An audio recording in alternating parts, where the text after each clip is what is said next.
All right, recently there was a movie that came out called Civil War, and it went through kind of hypothesizing what a modern American Civil War would look like. And in true Hollywood fashion, the heroes of this show about a war were, of course, journalists, because that's, Hollywood.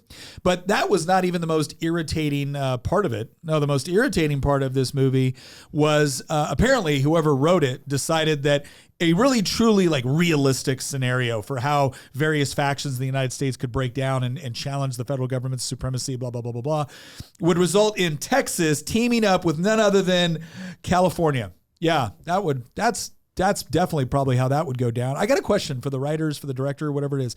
Have you ever been to America, or perhaps heard of America? Because if you had, I would have thought that you would have thought, better of this idea that Texas and California, Governors Abbott and Newsom, right? Those would be the two guys that would be like, yeah, let's fight back against federal authority. Don't see that happening. But what we decided to do was go through and look at this question, because there has been a lot of discussion on everything from open hostility to something like national divorce, which is essentially certain states just saying, hey, this isn't working out anymore, irreconcilable differences. We don't want to fight about it. We just want to go our separate ways. And so we want to ask the question, what would that actually take for a state to be able to do this? Because it's not as simple as a governor saying, we don't like it here anymore, or even a state legislature, right? There's things you have to have set up in place in order to create an air of legitimacy, authority, and stability to be able to even achieve something like that. And so we're going to discuss a little bit about federalism and how that actually sets up an environment where theoretically a scenario like this could take place. We're also going to talk about the idea of various constitutional crises which could push a state to do this, or at least, let's say, elevate the conversation even higher than where it currently is. And then finally, we're going to talk about what would a state need to do, right? Because it's not good enough, again, if a governor or a legislature decide they just don't want to play ball anymore. You actually need the people within that state to also believe it's a good idea. And you would have to have some sort of critical mass, which I'm willing to bet no state really has right now. So we're going to talk about all of that and more on this episode of Making the Argument, brought to you by Good Ranchers. Now, if Hamilton, the good Hamilton, right? The producer of producers, the one that doesn't like central banking. If he were here in his official capacity right now, this is the part where he would be telling all of you to go to the show notes, check out our community chat over on Circle, because that's where we get a lot of ideas for our shows. That's where we get a lot of feedback on what they'd like to see, what they'd like us to discuss. All right. So head over there, check out the community chat, sign up for that. We would certainly love to have you join. Now, as always, I am your host, Nick Freitas. With me in the studio, my beautiful bride, Tina, Queen of the Bees. Hello, everyone. And then, of course, we have our political prognosticator and resident historian, Master Hines. How are you, sir? Doing fine, Nick. And then, like I said, he's not in his official capacity today, but he is going to be able to jump on briefly because he just got into town. Nicholas Hamilton, the good Hamilton, the one that doesn't like central banking. And as it turns out, he's actually the only one that bothered to pay money to go see Civil War, which I can't figure out as a good or bad thing right now. It was not my idea to go see it, and I apologize for not being on camera. Just got into town, like Nick said. I will give a review when appropriate, Nick, on the show. All right, on good. The movie. Well, it wasn't your idea to go. Well, Hamilton, I hope she was hot. Anyways, we're going to go into step one here, and that's the intro into this discussion. So there's no shortage of people that like to kind of, opine about an American Civil War from their mom's basement, and that's not what we're talking about, right? But there have been more and more people, somewhat prominent people and somewhat more prominent movements that have opened up on this question about the proper role of the federal government and federal overreach, and where are states going to push back and where should they push back. And the reason why this conversation is one that is taking place in the United States right now, I believe, is in part because we do have something of, if not a critical mass for national divorce, which, by the way, I don't want to see. I hope we can prevent. But you do have a critical mass of people that have very, very different views about what the United States is, what it's been, what it should be, and where it should be going. And whenever you have large political parties that do seem to fundamentally disagree, or at least large groups within the country that fundamentally disagree on what the United States should be, it's not hard to imagine a scenario where peaceful elections don't just solve those issues anymore, especially if one side believes that the United States should be so fundamentally different from what it's been, and they're willing to impose that. Right? It's one thing to say, hey, live and let live, right? You want to go be woke and progressive, great, live out in California. You want to be more conservative, great, go live out in Texas. And that used to be kind of what the concept of federalism was, right? The federalism from a legal component is where you have a nation state, but you have multiple levels of government which have various authorities and jurisdictions. So most countries around the world, you could argue, follow more of what you would call a national government model. Now, obviously, they have local governments, they may have provincial governments, but essentially all authority is generally vested in the national government, and then they delegate certain authorities down to other smaller local governments, magistrates, things of that nature. But within the United States, it was the states themselves which created the federal government. And the whole idea of selling the states on the idea of a federal government was that they would have very, very limited and enumerated powers within the Constitution. Most of those can be found within Article 1, Section 8, which lists out all the things that Congress is able to do with respect to raising armies, levying taxes under certain conditions, et cetera, et cetera. However, there has been a massive shift on the overall function, responsibility, size, and scope of the federal government. It really started after the Civil War, but went into hyper overdrive during the progressive era, no kidding, in the 1920s. Because in the 1920s, it's not just when you saw World War I, it's also, the first, I shouldn't say the 1920s, I should say the first, quarter century in the 20th century. That progressive era is when you saw, again, American participation in World War I. It's where you saw the creation of the federal income tax, which was the first time in U.S. history where there was a constitutional amendment that gave the federal government the ability to tax individuals based off of their income, no matter where they lived or what state they were on, with no real state interference or interposition in between the federal government and the individual. You also saw the creation of the Federal Reserve. The Federal Reserve now created a mechanism whereby, in conjunction with the U.S. Treasury, the federal government had the ability to massively, print money. Now, again, you still had a gold standard around that time, which prevented some of that, but it was kind of this first move into creating a mechanism whereby the federal government could spend money without taxing or borrowing it. You also had the creation of the 17th Amendment to the Constitution, which got rid of state legislatures electing U.S. senators. So it used to be for, over half of U.S. history, it used to be that it was the state legislatures that actually elected or voted for the U.S. senators. And the reason for that is because the Federalist system was rooted in this idea that the House in the United States Congress was supposed to represent kind of the general will of the people.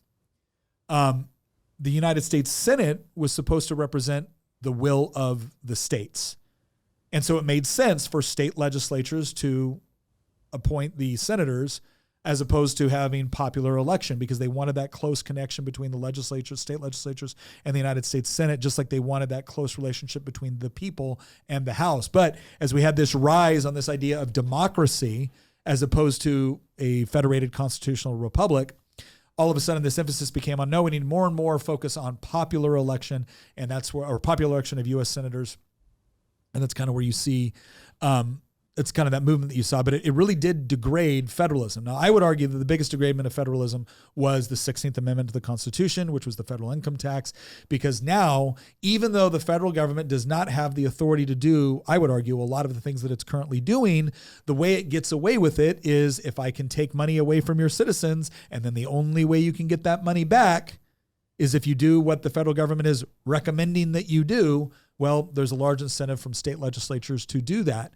And since a lot of the ways that the federal government does that is not just through direct grants or subsidies, but actually through state governments, they've now co-opted a lot of state governments. And instead of fighting for their own jurisdiction, they now go along with the federal government because it becomes easier to get the money back. So why do I go through all of that? Because one, I want people to understand that the United States is not just a republic. We are a republic of republics. It was actually written into the Constitution that if you wanted to join the Union, you actually had to set up a Republican form of government. So that's what we are. We're a series of republics, and each one of those states does have sovereign authority over a variety of issues. And if you look at the 10th Amendment to the Constitution, it was specifically put in there as the states' rights amendment to, once again, remind the federal government that it had its role and the state had its role. And that those two roles were important, but they were separate. And the federal government is not supposed to interfere in the state's role. But unfortunately, that happens quite a bit. And again, I chalk it up to the 16th Amendment, among other things. All right, so where does that leave us right now? Well, probably the latest, what you might argue, kind of quasi-constitutional crisis, and it looks to be kind of dying down, I would argue in part because the feds backed off a little, had to do with the immigration crisis on the Texas border. Now, the immigration crisis is currently happening, and the federal government still refuses to go down and actually do its job. It likes to remind states that step up and try to do the federal government's job for them that it is under federal jurisdiction, not state, to which the states keep reminding the federal government, well, jurisdiction also comes with responsibility, big guy. So if you're not going to fulfill your responsibility, we don't have to let ourselves be invaded. And that is a very, very interesting legal and constitutional question. And it's one that Texas has been going through, where Texas will try to, they tried to expand portions of the wall. They try to put in other barriers within the Rio Grande that would prevent people from crossing over into Texas illegally. The federal government literally sued Texas to prevent them from doing a lot of these things. And then Texas, on some level, pulled back, and on another level said, nope, we're going to do it anyways. And we'll see, federal government. We'll see. How bad do you want to enforce this? How bad do you want to come down and tell Texans we're not allowed to defend Texas when the United States refuses to defend Texas? And the feds have backed off a little. And by that, I don't mean they've done their job. I don't mean that they've gone down and given Texas the support they need. But they've been a little less sue happy lately, because in some cases, the federal government was actually suing states in order to prevent them from, again, providing for their own border security. And so the reason why that presents the sort of mechanism, or the sort of vehicle to where you can see states kind of assuming more of their authority and pushing back against federal authority, even if it's an authority that is recognized in the Constitution, is not because that one issue is going to lead to civil war, but because what it does is it sets up conditions where now all of a sudden a state is being told it can't defend itself. The state rejects that, decides to do it anyways, and then the federal government has to choose on whether or not they're going to send down federal troops, federal law enforcement, to try to remove state troops or law enforcement. And that's the part that really hasn't transpired yet in kind of like a big explosive way. But you could see how it could. You could definitely see how it could. And the question at that point is not just what happens in that moment with that particular issue, given how federalism works. The question is what sort of signal does this send to states all over the country who may be dealing with other issues, the border being the most prevalent right now, who may be saying, you know what? I don't like the fact that the federal government is completely negating its responsibilities, and my citizens are going to be hurting as a result of that. And so what do? Do I tell my citizens to just vote harder? Do I tell my citizens to just deal with it because we can't do anything about it? Or do I start setting up conditions whereby if our state really needed to, we could provide some of the security, authority, infrastructure, and other things that are expected from citizens that would cause them to feel a modicum of security, even if it meant having to separate, maybe not entirely, maybe it's just pushing back against the federal government. What would it actually take to do that? And what are some of the constitutional crises that would cause a state to start actively preparing for the worst, right? So we're not assuming states want to break away. We're simply saying they may want to prepare for the worst, and they know they can't just overnight vote in the legislature, we're out. So we have the one constitutional crisis, which is the border issue, but that affects a limited number of states. So what are some other ones where you could see states actively telling the federal government, nope, not only are you not going to do that in our state, not only will we not help you enforce this, but if you try to enforce that in our state, we will actually use either our own National Guard, our own law enforcement agencies, state troopers, rangers, whatever it is. We will use them to prevent you from doing it, right? That's a massive elevation of hostilities between a state and a federal government. So what are some of the constitutional crises which could lead to that sort of response from a state? Gun confiscation would be kind of the obvious one that I think most people are thinking of. But, there's some other ones that we have some historical precedents on that I don't necessarily know if the federal government would be able to get away with what they had previously gotten away with. Like tariffs? Well, no. I was thinking more, remember when FDR confiscated everybody's gold? Yeah. Imagine a scenario where the federal government does the same thing and maybe even extends it to things like cryptocurrencies, because, and I mean, this is something that we've talked about quite a lot, and I constantly am talking about. Well, I mean, we're heading to a sovereign debt crisis. Yeah.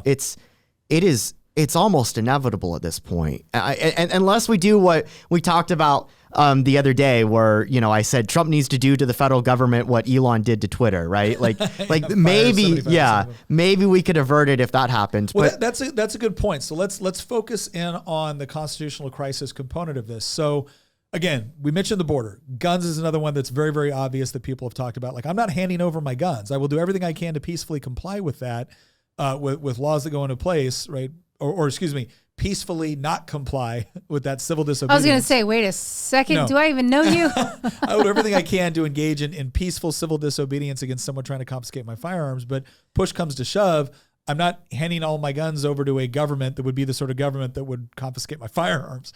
But when it comes to something like currency, this is a really important question, because as Christian has pointed out before, if you look at a lot of times when civil wars have broken out within societies, a lot of it is due to either major political transformation, like losing a war, the end of a political dynasty, but a lot of it is associated with economic upheaval. And that makes sense. If you can't feed your family, there's only so far you're willing to go. When people get hungry, they get violent, right? And that's understandable. So this idea of, okay, if we're moving to a point where right now we're the world's reserve currency, and that has allowed us to get away with a lot of really, really bad monetary policy that other countries never would have been able to get to this point on. So the reserve currency allows us to do that. However, there's other countries trying to push back against that, right? You saw that with the BRICS movement. You're seeing this with the Chinese and the Russians. Don't know how successful that's going to be because they got their own monetary problems, but there's at least talk of, hey, we don't like the idea of the United States having this much control over world currency. At the same time, the United States we've inflated our currency. Now the Federal Reserve has put in something to slow that inflationary process. But it's still inflating. And we know that the federal government has horrible spending habits. And if you've only got three mechanisms to spend, you can tax it, you can borrow it, or you can print it. We found that there's been a much heavier propensity for printing as of late in U.S. history. And that only leads to one place. Eventually you get to hyperinflation, especially when you're having to print. It's one thing to have to print to do off like one-time things, right? We got to fight a war, so we printed a bunch of money to fight the war, but the war's over, and now we go back to normalcy.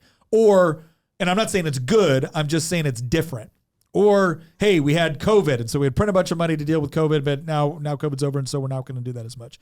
What happens when you're having to print money to pay off your interest on the debt?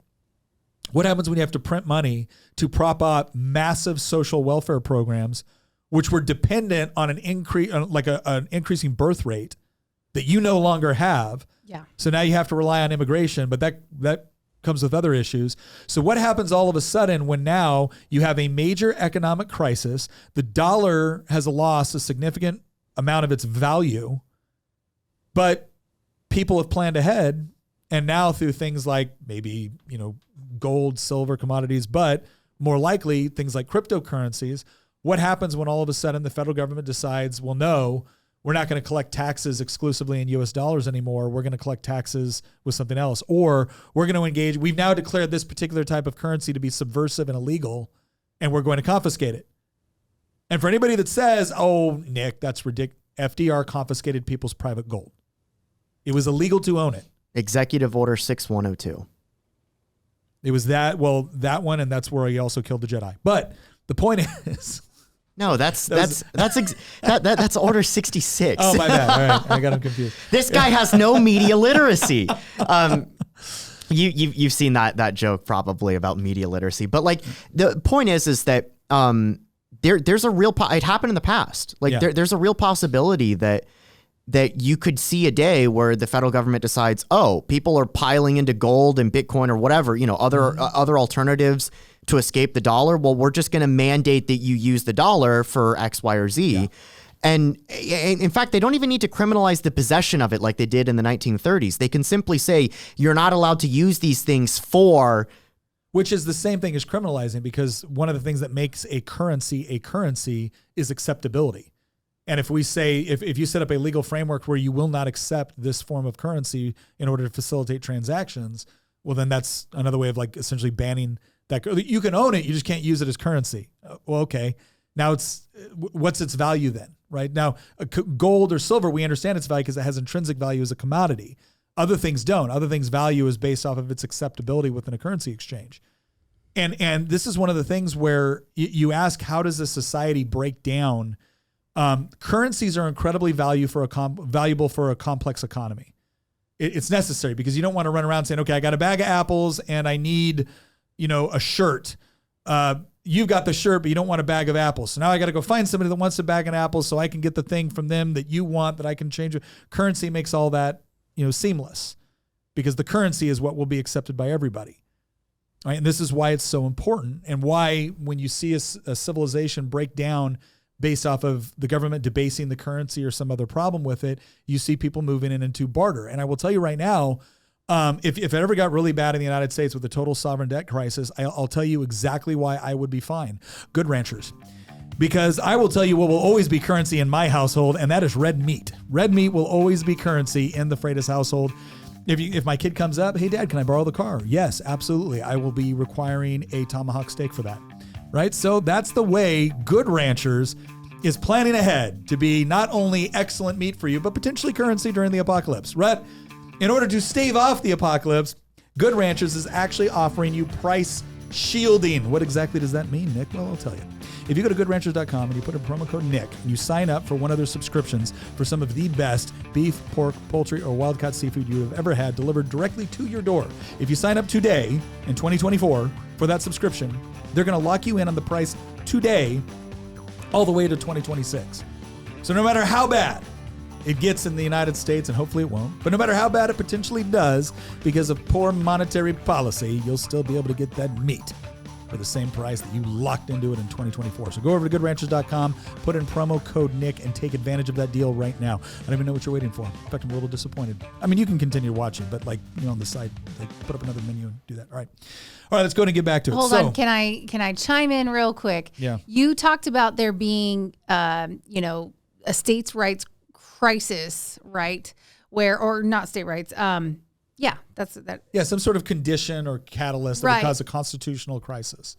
So when we talk about Civil War, and you mentioned the movie Civil War, I don't think that's what most people are thinking of when they think Civil War. They're not really thinking this state versus that state, or the states versus the feds necessarily.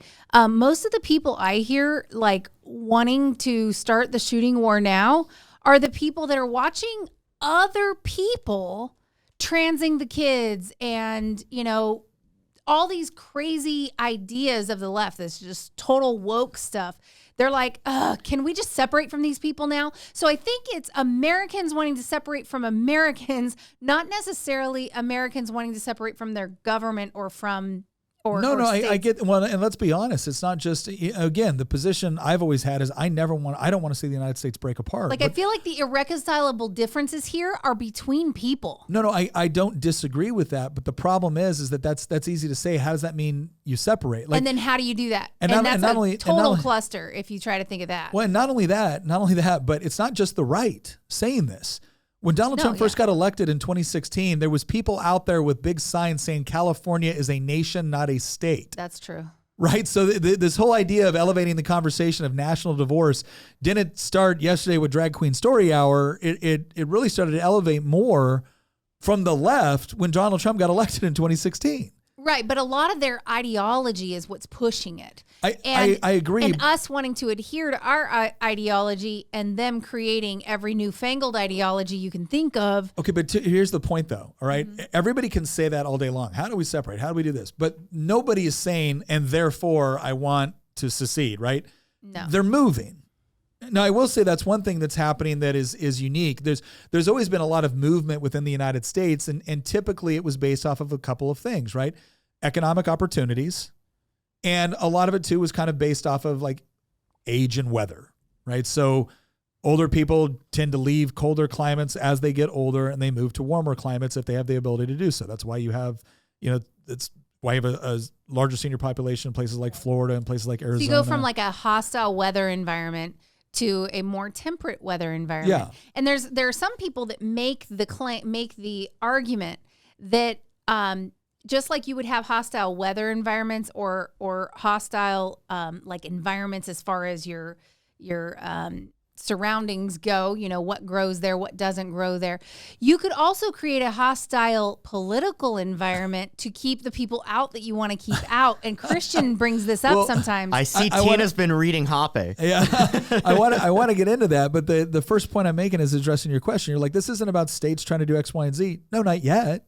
Right. And you're right. But it gets there. There's no such thing as like, you can't go into Virginia right now and say like, oh, all Virginians want this. No. That's never, that is But never. you're saying after the self-sorting happens. What I'm saying is that there's various levels here. Christian's point about like a sovereign debt crisis and what could be something that would actually cause the reason why we're talking about civil war. Civil war is not necessarily like you could have a patchwork of people fighting each other or whatnot, but the point is okay, then what happens? If it's nothing more than little patchworks of Hatfields and McCoys, slashing each other's tires in a state, well, that's not a civil war. No. That's a localized feud. Mm-hmm. We're talking about a civil war. So how do you get that? Well, in order to get something that big, you're probably going to have states involved. Now, the question is, how would you get to a point? Because again, you look at a place like Virginia. The divide is not between Virginia, and the divide in Virginia is between largely urban and rural. And that's what you find in most places that you go. You find red areas in the rural areas, and then you find blue areas in the cities. And we've done entire podcasts on why cities tend to be more blue. Now, what Christian has pointed out before, and he's got the data to prove it, is that you're starting to see changes within the cities themselves, where more and more people have become subject to the problems of these policies and are now associating the policies with the politicians that have been governing the place for the last 6 decades, right? It's no longer blaming it on other people. It's like, no, I think it's you because you've been here the whole time. That's part of it, but it's also this idea of the geographical self-sorting. So if you're in a state where you feel like you are being taxed to death and punished and your business is being ruined, or you don't like the conditions that the schools are in or whatnot, and you finally reached a point where maybe through something like gun confiscation or something like that, where you're like, I don't feel comfortable here anymore. I don't feel like I'm a part of this anymore. And I want to move to a place where there's not only economic opportunities, but my values are not treated with open hostility by my state government. It is not hard to imagine because people are doing that. People did it during COVID. Florida stayed open. Yeah. Other states locked completely down. People were moving to Florida. They were moving there because they didn't like all these lockdowns. And so I do think that COVID kind of showed us sort of how federalism sort of works in some ways, because there were some states that shut completely down lockdown. Like people didn't even realize that some of the outside world was still working. When we left the military, the plan originally was to go back to California, and we did not. Right, we came out to Virginia. But again, to kind of get this back on the same train here, the reason why the sovereign debt crisis is so important is because it creates a catalyst. It creates a condition to where you could see enough people in states where a certain degree of geographical self-sorting has taken place, or a very, very unpopular federal mandate or federal law causing a governor and a state legislature to stand in unity and say no. And the reason why that's so important to this is because you need that degree of authority and legitimacy in order for people to think it's real. Because anytime you talk about, conflict, you're talking about risk. Or we are all willing, all of us put up with any number of things that we don't like on a day-to-day basis, because the benefits of living within society with other people and engaging in commerce and trade and whatever else it might be is more valuable to us than the irritations or the problems associated with some of the laws or rules which govern that society. The question is, how does it get so bad where somebody says, nope, I'm willing to leave or I'm willing to fight? And I know it could cost me everything, but that is better than putting up with this crap. Now, the benefit of federalism has been leaving is not leaving the country. Leaving is just leaving the state. Fine. You want to tax my business out of existence? I will take my business elsewhere. California is trying to find ways to punish businesses. Exit tax. You have localities now that are telling you have retail companies that have said, look, you don't lock up people for stealing. So we're leaving. And you will see city council members going out there like, we need legislation that forces these companies to stay in these communities that need them. Wait, do you hear what you just said?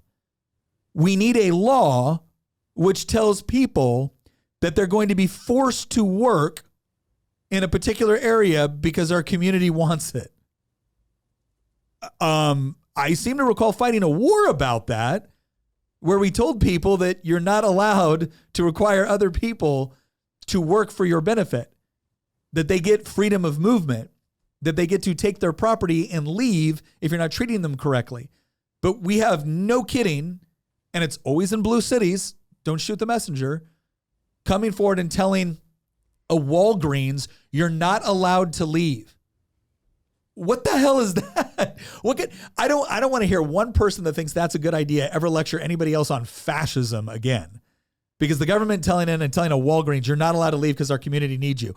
Well, we don't want to leave, but you won't stop the people from robbing from us. Well, yeah, those people need you too. Oh, really? The thieves need us. Okay. But those are the sort of conditions where people get to a point where they say, I will not put up with this. It's the Jordan Peterson moment in Canada where it's like, you can tell me I'm not allowed to say certain things in certain environments. You will not tell me what I am forced to say. And whenever you see a federal government starting to engage in the sort of overreach where it's something like your currency, where now you said, okay, look, you want to destroy my dollar? I didn't ask you to destroy the dollar. I didn't want you to destroy the dollar. But I planned because I saw you destroying it. I planned and I created a mechanism whereby I could provide for my family under the circumstances where you destroy the dollar. And now what you're telling me is, yeah, we know we destroyed the dollar. We knew we were doing it. We did it anyways. And we know you planned out, just like a good, responsible individual, you planned out to make sure you could provide for your family. But now we're taking it. Why? Because we need it and because we can't. That's the sort of thing where somebody says, oh, no, the hell you aren't. Yeah, it actually is sort of a throwback to FDR using the Interstate Commerce Clause to be able to stop people from farming on their own property for their own use. Yeah. So, I mean, we've seen a lot of these type of overreaches happen. And I think the most recent one would have been COVID.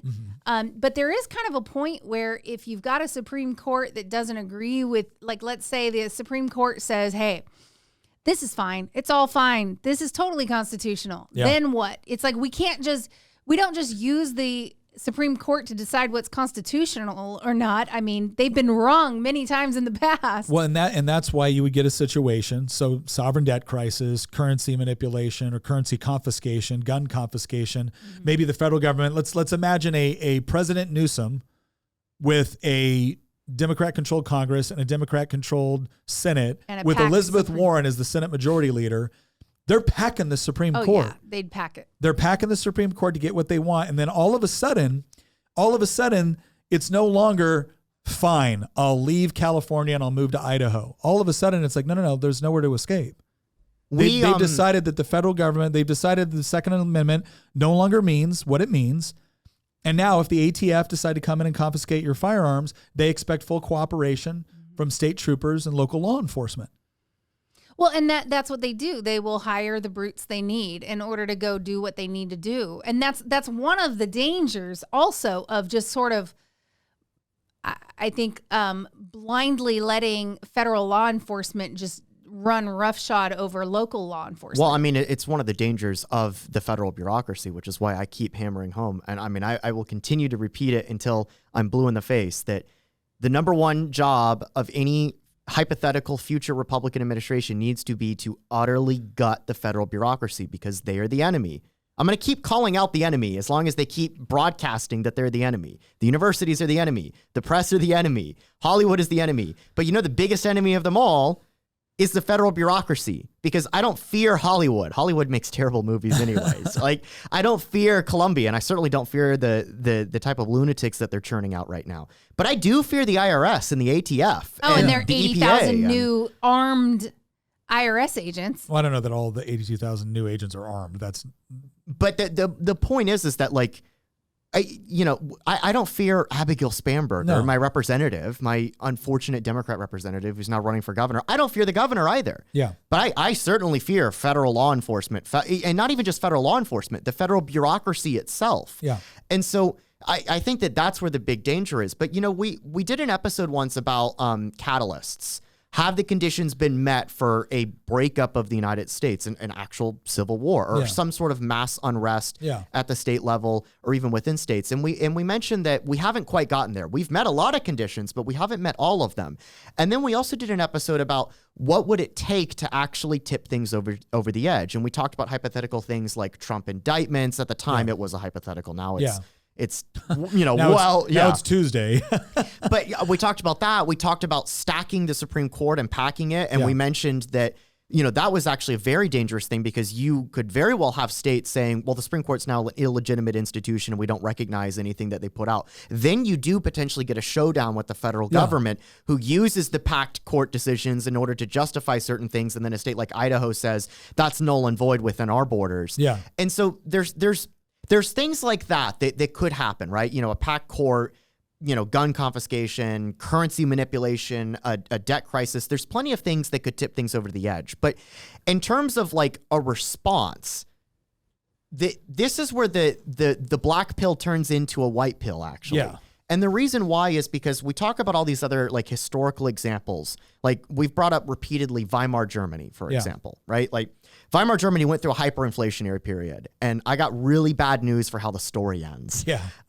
It ends with a failed painter with a funny mustache taking over. It ends up with a guy that wanted a lot more centralized government, that referred to his party as the National Socialist Workers Party.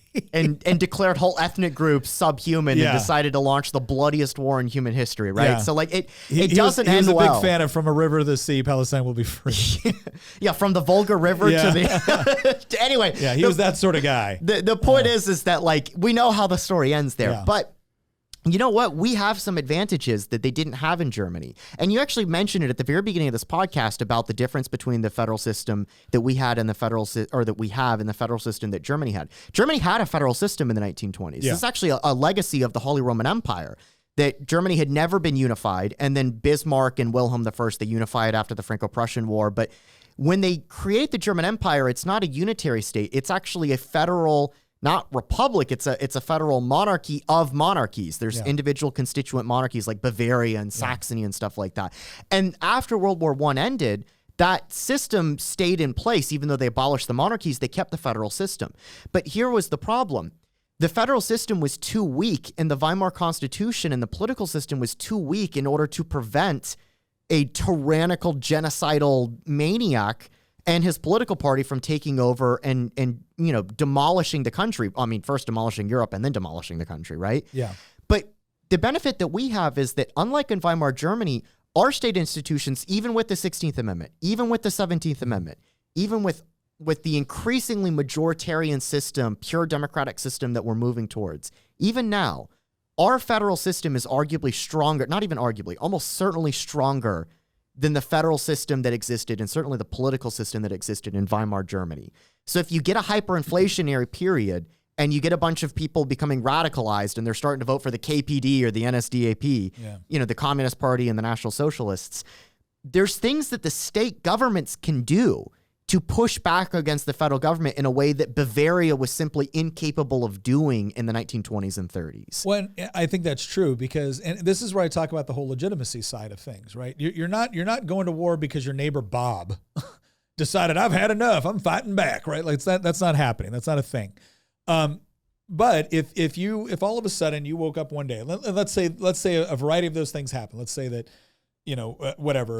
some president in the future decided to stack the Supreme Court, and all of a sudden they just rushed out like a bunch of decisions which fundamentally altered the way that we've interpreted the Constitution for, decades, if not centuries, right?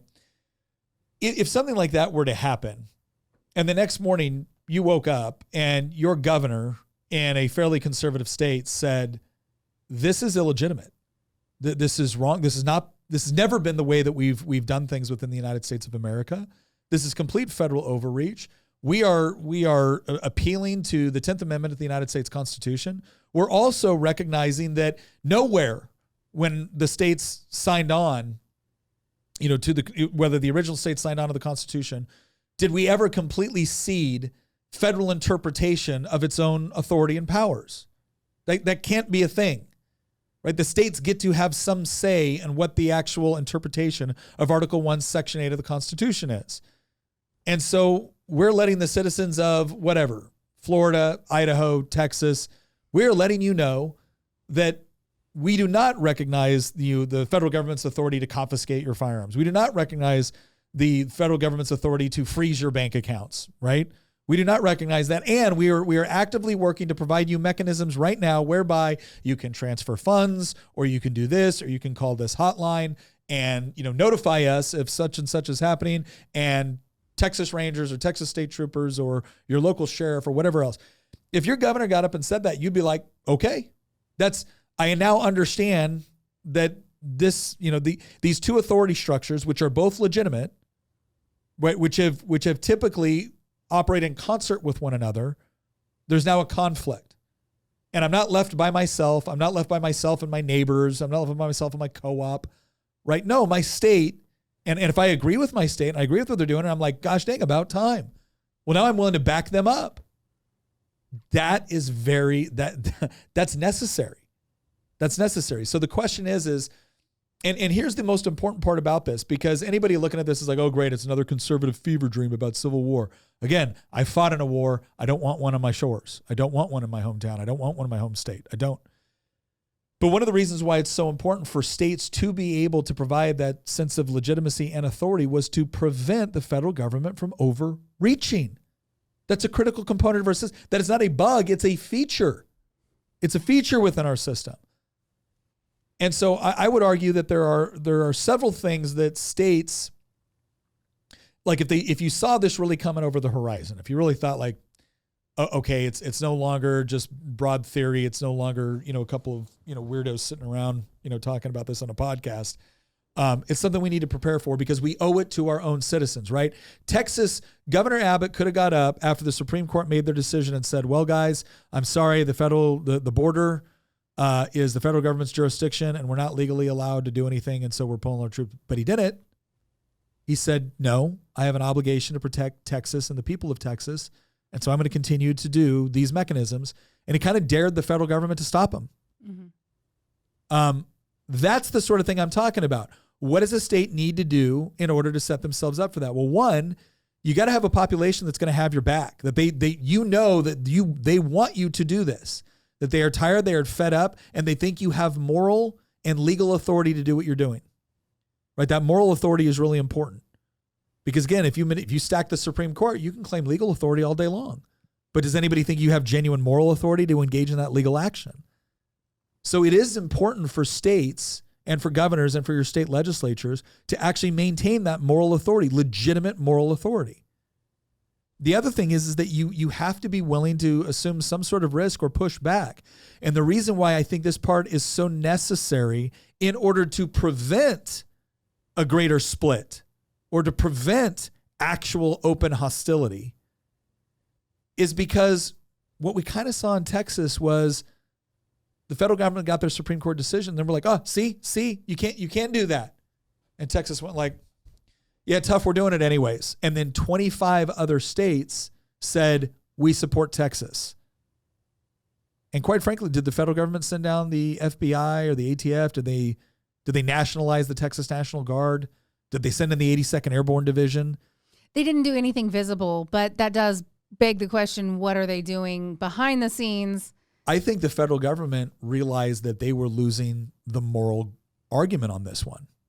And I think as Joe Biden looked at everything that was going on in the country, and especially what's going on in some of these blue cities, because this is one of the other things that Governors Abbott, Governors DeSantis, and who's the governor from Arizona? Can't remember his name. Well, it's now a Democrat. But yeah, before that, before Hobbs.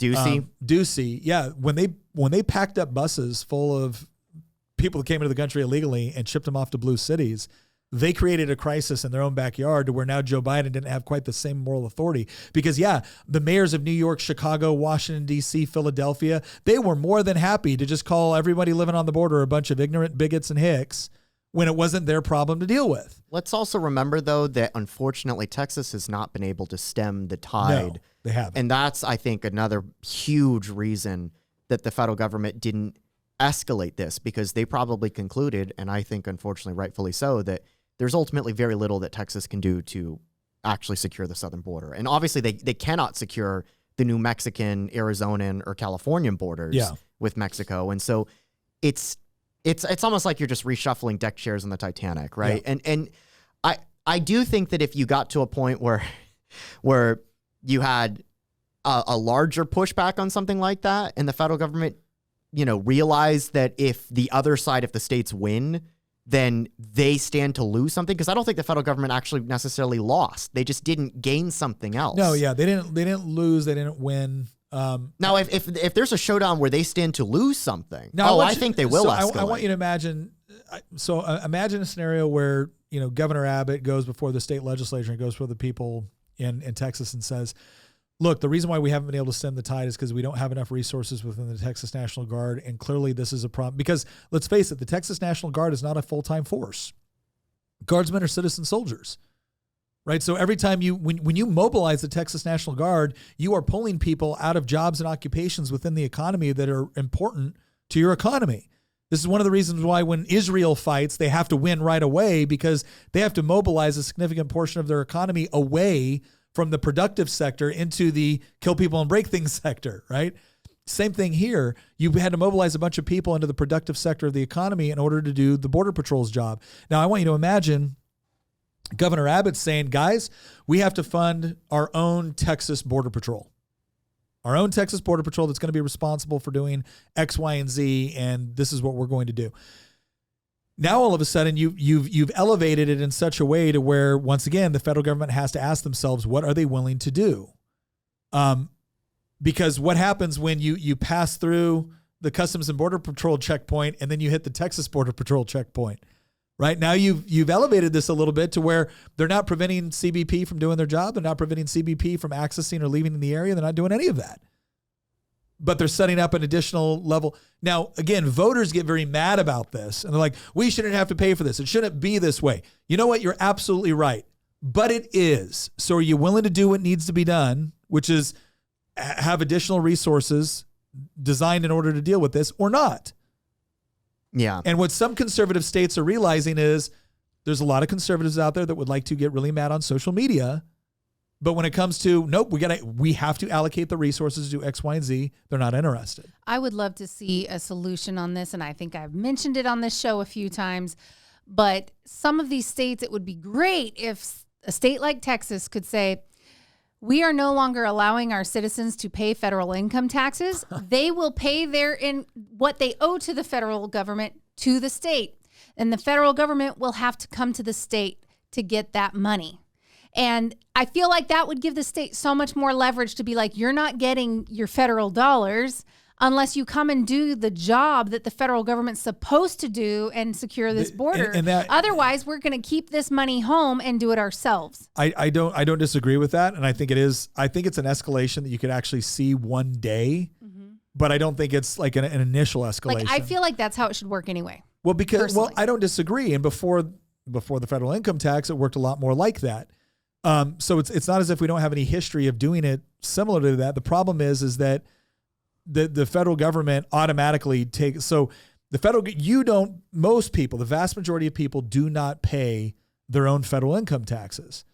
Their employer takes that money aside and then gives it directly to the federal government. Mm-hmm. And that's how the federal government gets your federal income taxes. So if the employer just, instead of paying it to the federal government, paid it to the state government, then the federal government, then that company would actually be out of compliance with federal law, and they would potentially get punished. If they are a multi-state company. This is why it's actually so important. It's not the only reason, but it's one of the reasons why it's so important for states to stand up and lead the way in pushing back against this. When we had that trip to North Carolina where we saw Justin Rhodes' homestead, and then we came back and we had a really interesting, 6-7 hour conversation in the car. We talked about a lot of stuff in that. And one of the things we actually talked about was a scenario where you get close to an actual civil war of some sort. And I told you, like, you know, this was me blackpilling a little bit, but I was like, I have a feeling that if you ever got to a point where you had, like, again, like a hyperinflationary debt crisis, and, you know, we're just going full Weimar, right? Like, you know, 1920s, hopefully not 1930s style, right? But, like, point is that, like, you know, things are bad, right? I told you, and, you know, somebody like Rudyard has actually warned about this as well. As a pitfall that the right could fall into. And so I'm going to describe the pitfall, and then I want you to explain, like, here's how you avoid the pitfall, because I think you know how we avoid it. The pitfall is you get a crisis. You get some sort of catalyst. I think it's going to be a sovereign debt crisis, but I could be wrong on that. It could be, you know, stacking the quota or something like that. And the response from certain conservatives might be, well, the dollar's now blown up. The economy's blown up. We're in a hyperinflationary crash. You know, let's just solve this in a weekend. Let's just go to D.C. Let's storm the Capitol. Dumbest thing ever. And somebody like Rudyard has brought this up, that you are not going to save this nation by LARPing as the Boogaloo Boys. Right. Because guess what? If everything's blowing up and the entire economy's disintegrating because inflation's gone through the stratosphere and the dollar's now worthless, and again, we're just going full Weimar right now, you might be tempted to say, well, we don't need to fight a civil war. We could just end this in a weekend if we just march on DC and we root out, you know, we just pull out root and stem everything that's going, because it's DC's the reason why the economy blew up. It's DC and they technically would be correct in terms of, these people would be correct in terms of their assessment of the problem. The DC caused the problem. DC is going to be the one that will cause the sovereign debt crisis. Nobody else will. The federal bureaucracy is doing it. The you know, Congress's inflationary monetary policy and fiscal deficits caused it. And so they might be correct in assessing the problem, but they're horribly incorrect in terms of what the solution will be. But they will be very tempted with the solution because it sounds like an easy way out. Let's go to DC, just, you know, arrest all the bad guys that blew up the economy, and now we don't need to fight each other in the streets, and we'll just fix this problem. I'm sorry, but trying to pull a soft coup d'etat, well, arguably a hard coup d'etat, it's not going to solve the problem, because A, you're going to get destroyed. Like I'm sorry, but DC's heavily fortified. I mean, there's military bases fairly close by, and you as the Boogaloo Boys are not going to be able to overthrow, even in a sovereign debt crisis type scenario. You will get obliterated. You will fall back past the Rappahannock River in a heartbeat. And please don't bring the wrath of the federal government down on Culpeper County while we're still trying to deal with the crisis. No, here's why. That's not the solution. Instead, the solution is you lean on the states to rein in the federal government rather than you marching on DC with your little band of LARPers. And the reason why is because there's something to be said about legitimacy. And if you study history, you know what I'm talking about. Whenever there's a power struggle, like an actual civil war, and throughout most of history, the side that wins is usually the side that can appeal to legitimacy. So, for example, Nick and I are like really into Byzantine and Roman history. Whenever you look at a civil war within the Roman Empire, the Byzantine Empire, the side that can point to some sort of legitimacy is usually the side that ends up winning. It's not just whoever gets the most rabble-rousers, the biggest peasant mob to go storm Constantinople that becomes the new emperor. It's usually somebody that's like, well, my sister was married to the emperor and therefore I have a claim to the crown. You know, like, but, and we don't think that there's any connection to the present day with that. But no, there is. Legitimacy is a very powerful tool that allows you to get what you want. And so you LARPing like you're just going to, again, you LARPing as the Boogaloo Boys and you're just going to go march on DC and fix the problem right then and there. You have no legitimacy. Oh, but this is 1776 all over again. You're going to get, you're going to get steamrolled. You will get utterly steamrolled if you do that. And so the way that you solve this problem is you use the states to push back against the federal government, because the states created the federal government and the states are a government in of themselves. You lean on the institutional power of state governments and the legitimacy that they provide in order to get what you want, rather than just, let's just march on DC. No, you're absolutely right. It's like the dumbest thing. January 6th is one of the dumbest things people on the right could have possibly done. Like as I was watching that, I was like, great. Thanks a lot. And I know there's some people like, no, these were patriots. Like this was, okay, look, I realized that there were some people that were going in there with completely malicious intent. There were some people that just happened to be in the area when things went down. There were some people that just thought they were taking a tour, and pretty much all of them got arrested, right? So I can distinguish between the different motivations and actions of individuals that were there on January 6th. But the whole idea of, I'm going to break windows and climb in and I'm going to demand, you're a moron. There was actually any number of legitimate grievances that were taking place at that time. And if you wanted to erase the legitimacy of them like overnight, that was the way to do it, because you just looked like a mindless mob. That's what you look like. And I'm sorry if that pisses you off, but how much changed as a result of those actions on January 6th? No, it's gotten worse. If anything, it's gotten worse. Yeah. Because the vast majority of people sitting at home saw their Capitol being stormed by people. And I'm sorry, that doesn't add the legitimacy that people are looking for. And this is why, again, I don't say that states should prepare to be able to push back and assert their authority because I want them to secede or break off or engage in national divorce. I do it because they provide the best mechanism for pushing the federal government back within its proper constitutional boundaries, right? It's not Nick Freitas talking on a podcast, but you got a governor with a state legislature and a population which like 70% is like, absolutely, that is wrong, and we got your back.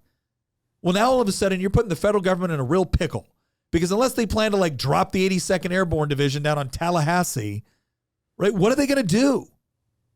I don't know. Biden was saying, that they have the airplanes. Yeah. So.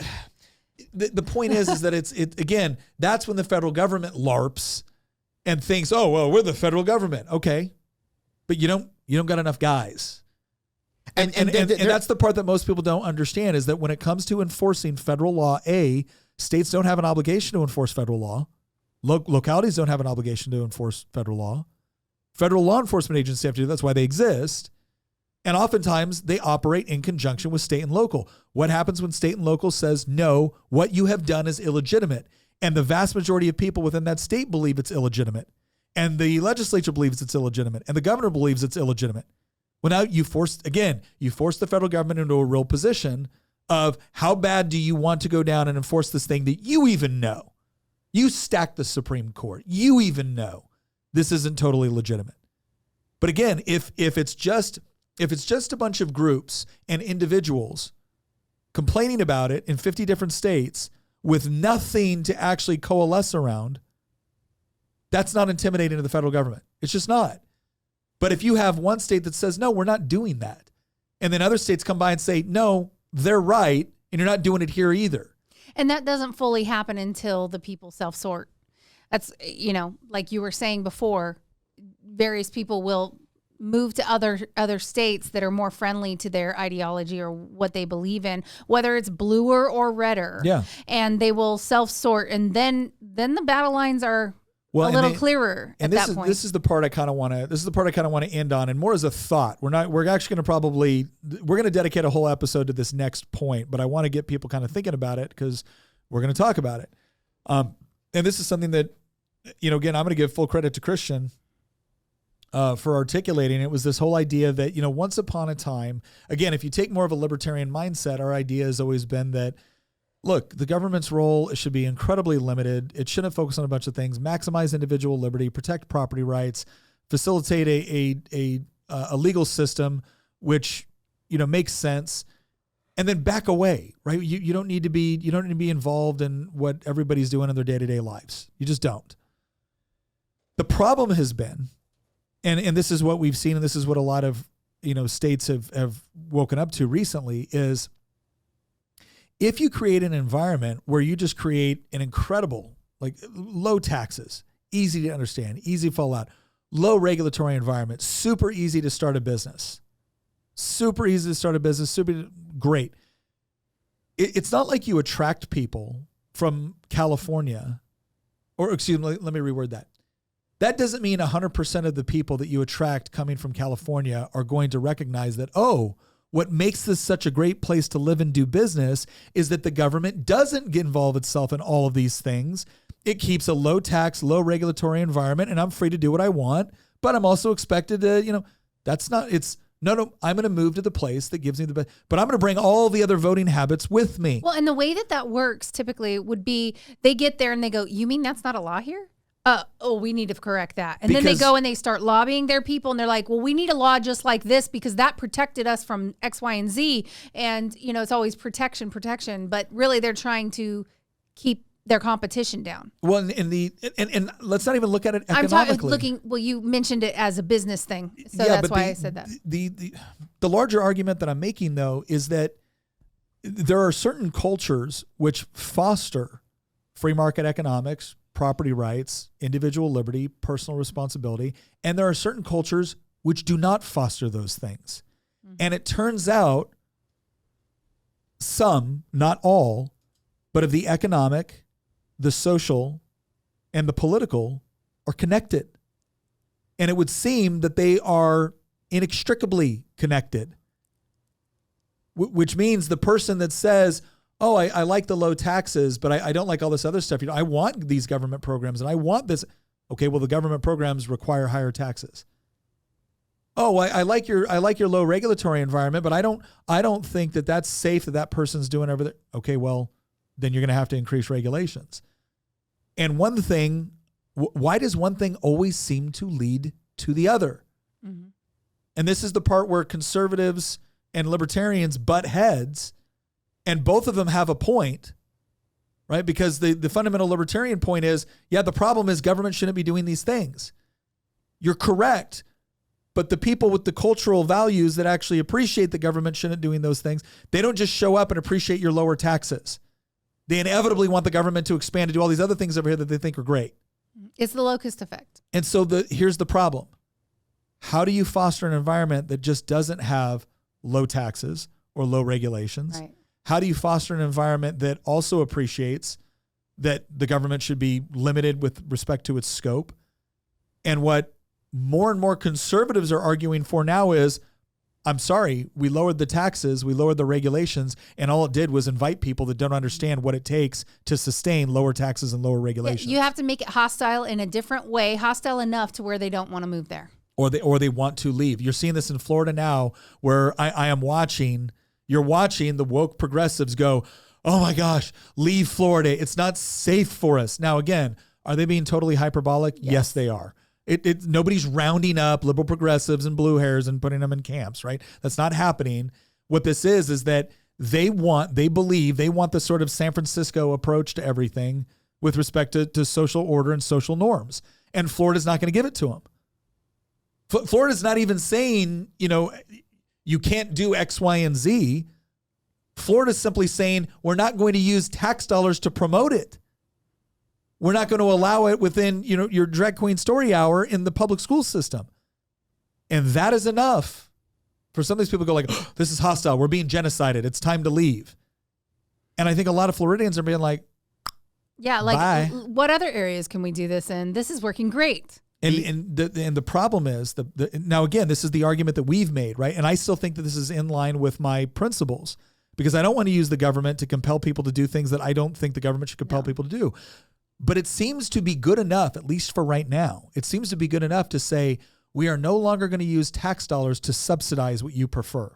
Right. We're no longer going to use tax dollars to subsidize what you want to celebrate. If you want to, you can. You got to fund it. And we're that's not good enough. Yeah, and we're not going to give you and your woke corporation a bunch of tax breaks and a bunch of tax money to come here and establish yourself. What I think is happening is that conservatives are now realizing that nobody's willing to die for a free trade zone. No. Free trade zones are well and good, and free market zones, economic zones. I mean, I'm all in favor of defending low taxes, regulation, libertarian style economics, but at the end of the day, we are not, see, the left would argue that we are. I mean, that this is straight out of Marxism, but we are not homo economicus. Yeah. We do not exist on this earth to simply be a cog in an economic machine in order to, have green line go up or have GDP figures go higher. I think that's all well and good. I think that economic progress and growth is absolutely a good thing. Yeah. I will always advocate for it. Go read The Law by Frederick Bastiat. Highly recommend it. Go read Thomas Sowell or Hazlitt or Hayek or any of those people. I fully am on board with all of those principles. But it is simply not enough to just advocate on economic fronts, because what we're finding is that we're in a clash of civilizations within our own country. Like, there was this story that came out recently from like Politico where they were like, the far right's plan to explode the population with higher birth rates.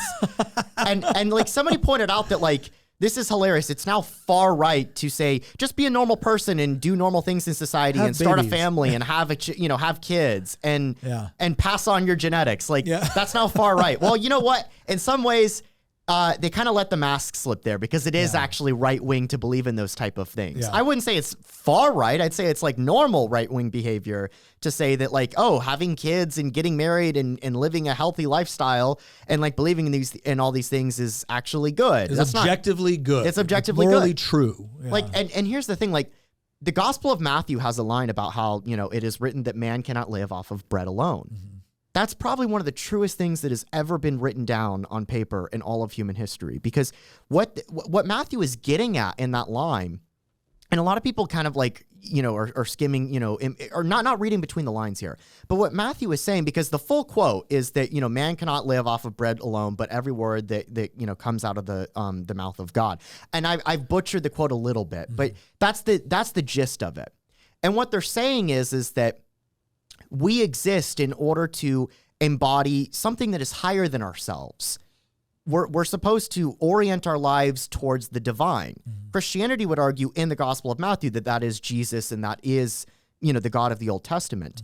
But at the end of the day, you will embody something. You will embody some attempt at some higher purpose than just yourself. Even materialists don't actually act as if materialism is true. Yeah. Right, like we don't exist just to feed ourselves and then die. The problem is, whose God are you going to be uttering? Whose words from whose God are you going to be uttering? Is it going to be some wokeified version of it? Are you going to be talking about how, we need to protect trans kids and this is why we need to, steal children away from their parents? Like, no, what's happened is that conservatives have realized this is not just about a debate over the top marginal tax rate. We are not debating with people whose only disagreement with us is about education policy or healthcare or taxes. No, we are dealing with people who have a fundamentally different worldview about what it means to be a human, what it means to live in a civilization, what it means to have a society. We're talking about fundamental differences, not just simple economic differences.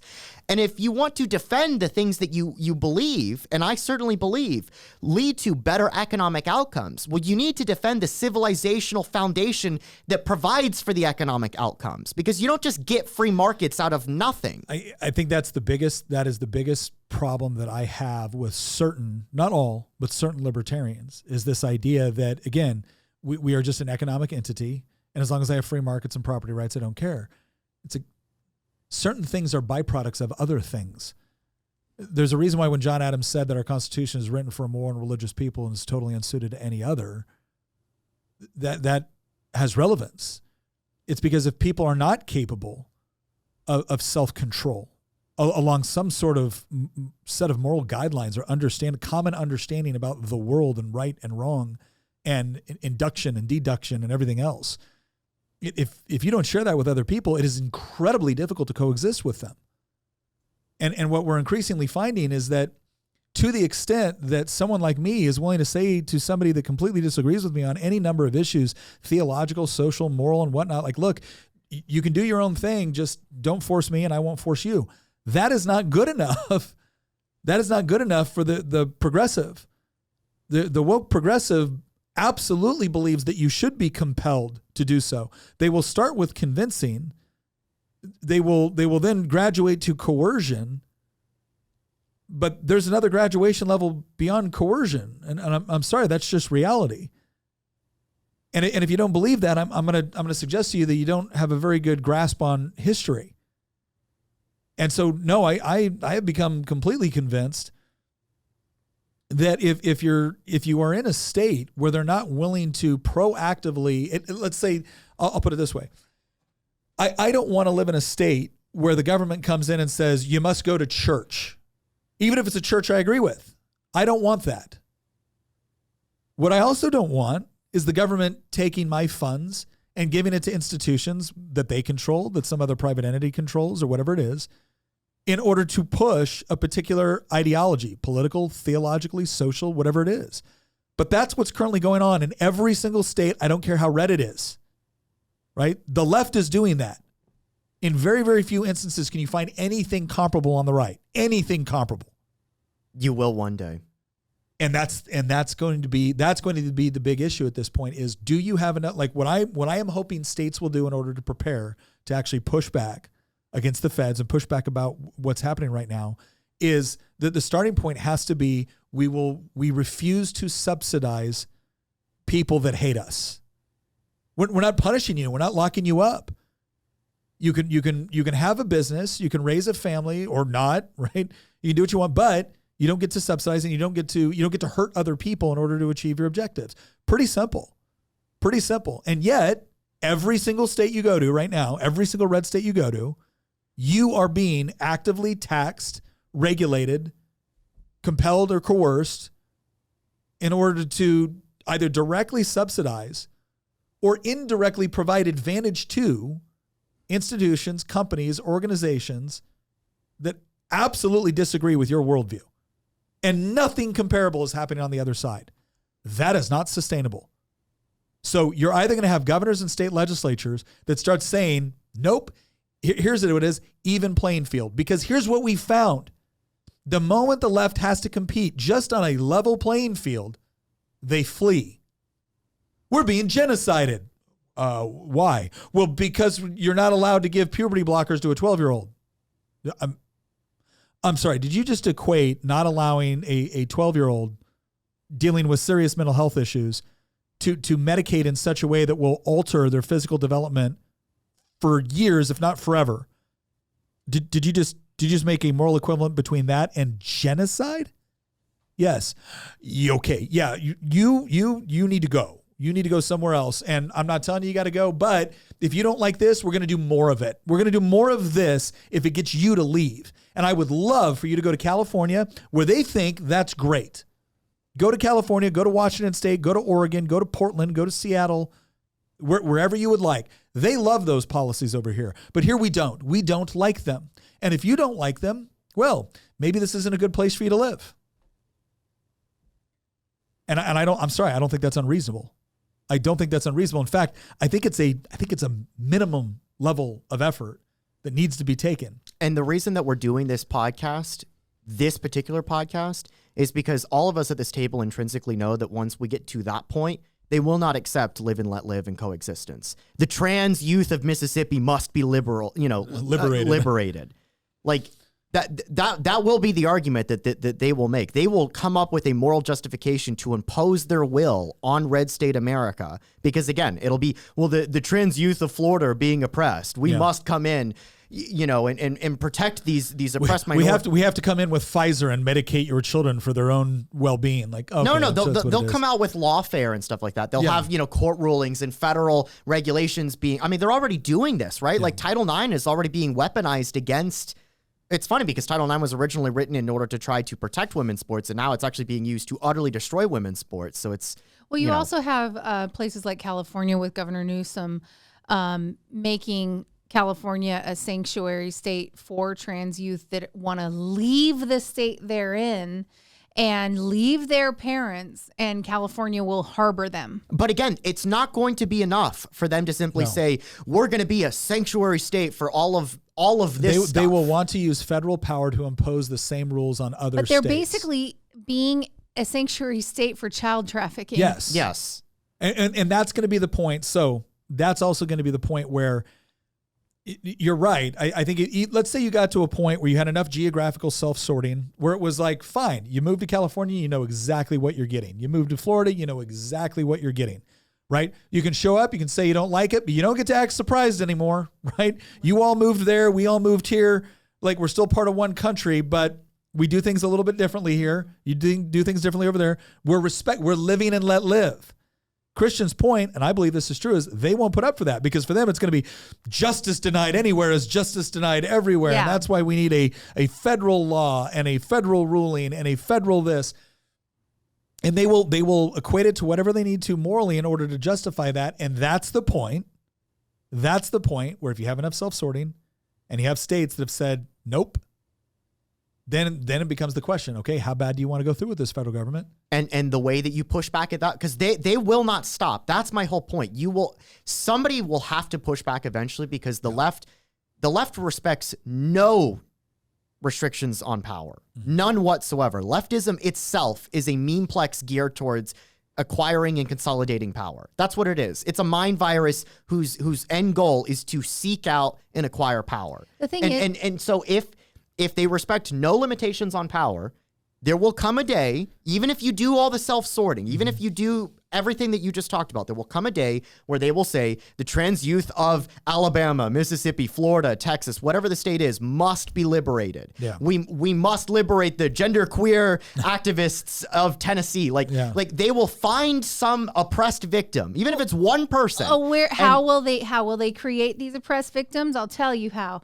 They will, from the federal level, offer extra pay to these underserved areas and send woke teachers into the area. It's not just with that. extra pay. We're talking about we already see them doing that. We're talking so you're beyond saying that. After they get rid of federal education? No. What I'm saying is that, well, it's federal subsidization of education. Right. But no, we're saying you're at a point right now where theoretically, like the theoretical future that we're talking about is there has been some sort of established, because you're right. The way they do it right now is they offer funding. Mm-hmm. And honestly, that's the most clever way to do it. The clever way to do it is to take somebody's money and then offer it back with conditions that are beneficial to your overall political objectives. Yeah, because that's what's going on. We know all about how they'll take underserved areas. They'll do extra pay. They'll do like deals where it's like, we'll pay for your college and things like that. If you will go and serve in this underserved area for at least 10 years or whatever it is. But Tina, I'm not talking about that. What I'm talking about is the federal government and liberal states coming in and telling a state like Florida, you are not allowed to say you cannot do transgender surgeries on 12-year-olds. Yeah. Well, they're going to do that through the Supreme Court packing. Exactly. They will not respect any limitations on power because the trans youth of Florida must be liberated. Like that will be the rallying cry that they will, and I keep using this phrase, but like that will be the rallying cry in order to impose their will on red states. And so at that point, the right has two options. You can go down the trap that Rudyard has tried to warn people about and that you've tried to warn people about. And by the way, there's actually three paths and there's a middle ground that actually gets what you want. Yeah. The first path is the dangerous larping is the Boogaloo Boys, where you just march on DC and we're going to fix the problem ourselves. Yeah. You're going to get destroyed and you're going to delegitimize the right when you do it. Now, here's the problem. And here's where I'm sympathetic with a lot of conservatives that point this out. A lot of conservatives, not you, Nick, but a lot of people on the right keep telling the right, don't do anything because you're just going to embolden the other side. You're going to give them less. No, I'm sorry, but just rolling over and doing nothing at this point, we've tried that for 50 years, doing nothing. Why have we not succeeded at anything? Yeah. I'm sorry, but I'm not going to be taking a bunch of advice from conservatives who can't even conserve women's bathrooms.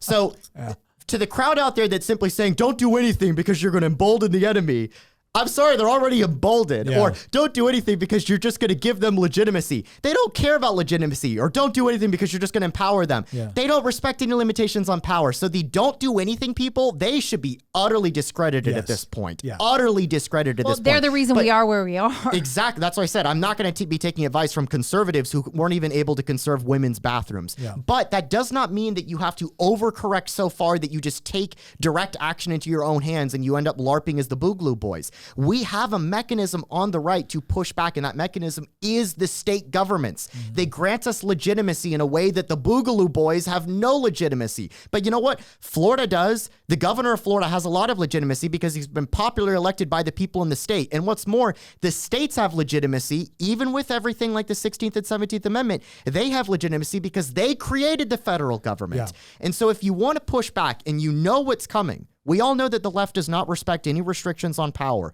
We all know that a day will come where they will use court rulings or injunctions or lawfare or regulations, whatever it is, or withholding of funds. They will twist the screws in order to force their agenda on red state America, which means there's nowhere that you can flee to. You can go to Wyoming or Idaho or Florida. They will come for you, even if you flee from California or New York. The way that you fight back is not planning to march on DC. The way you fight back is you take over your state legislature and you elect people to your state legislature that are willing to stand up and pass laws and tell the federal government to go pound sand. That's how you fight back.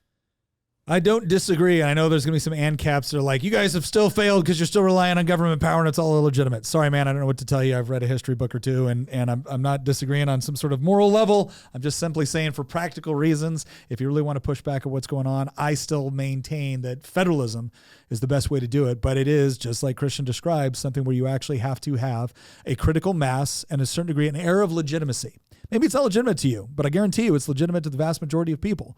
And so if you have a state legislature, if you have a governor, if you have certain social, cultural, economic, political, and legal norms within a particular state, that's going to be your best mechanism for pushing back and hopefully reminding the government that it does have a limited role to play and it should stay within those boundaries, because if it doesn't, there will be a mechanism, which the vast majority of people within that state believes is legitimate, to be able to push back. Because ultimately what makes the United States special is not a bunch of Roman and Greek-looking buildings in Washington, D.C. What makes it special is that it was supposed to be rooted in the idea that each individual human being has certain inalienable rights granted to them by God. The government's proper role was to protect those rights and allow people to go as far and as fast as they would like within their own life, their own hopes, their own dreams, their own ambitions, provided they don't infringe on the rights of others to do the same. And living in a place which is going to protect that is certainly a worthwhile endeavor and worth fighting for. But ultimately, we're going to have to find the most effective measures in which to protect it, because simply being angry about it is not sufficient. Once again, we hope you found this interesting. We hope you found it informative. Please go ahead and check out our community chat over on Circle, right there on the show notes page. If there's a particular issue that you would like us to tackle or discuss, that would be a great place to let us know. Again, we're trying to expand that and make it even more effectively interactive. We've got some great plans coming up later this year that we hope you'll enjoy. Once again, thank you for joining us on Making the Argument, and we will see you next episode.